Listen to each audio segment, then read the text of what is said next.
Min-maxing in TFT was always one of my favorite topics. There is just something incredibly satisfying about leaving an orb on the ground and feeling incredibly smart about increasing your odds by 0.1%. From moving Azoraka to the front row so she can target the enemy backline, to walking through the carousel to snack an item on the other side. There are so many tiny plays you can do to give yourself an advantage. For this video, I want to go a bit crazy and talk about the most insane min-max you will likely see in the entire set. Ha! Got it. But before we get started, I'm looking to min-max my subscriber count, so here's an idea. Mordog mentioned that spamming this Yona emote for 46 minutes grants you a spatula, and I will actually attempt this if we reach 40,000 subscribers before the end of the month. Leduck knows what to do next patch. Jesus. The mechanic I want to show off today won't work every game because it requires a very specific encounter. Encounters in Set 11 are split into 3 different categories. You have the normal encounter where a champion appears on your board and usually just offers you a bunch of items. Then you have the carousel modifiers that change up the units that appear, or they add an additional item or consumable on top of the item component. Finally, we have the most controversial type of encounter, the sucking encounter, because it sucks you and all of the players into the carousel for a special announcement. This is where you can work out with Sett to become bigger. This right here is my favorite thing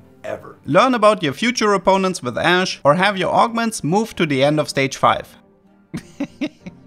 But in the last category, there are 2 encounters specifically that stand out from the rest. The Tahm Kench fishing game and Kobuko's dance party. There are several aspects that make them unique. For starters, they can appear between stage 1 and stage 6. They also have their own unique loot table, which changes based on the participation of the players. For example, if nobody catches any fish for Tahm Kench, then you will only get a boot. But if a lot of players take part, you can end up with some very noteworthy outcomes, from radiant items to bonus gold or champion duplicators. With Kobuko, it's a bit more simple. The amount of players who participate will determine the exact outcome. If you refuse to take part in the dance, then you will actively change the outcome of the loot for everyone. Maybe you just don't want to take your chances on starting the game with a double Tactician's crown. The reason I went over all of this is because of one very specific mechanic, which is opening the loot orb early. While Tahm Kench and Kobuko send out a loot orb to every spawn point, most of the time players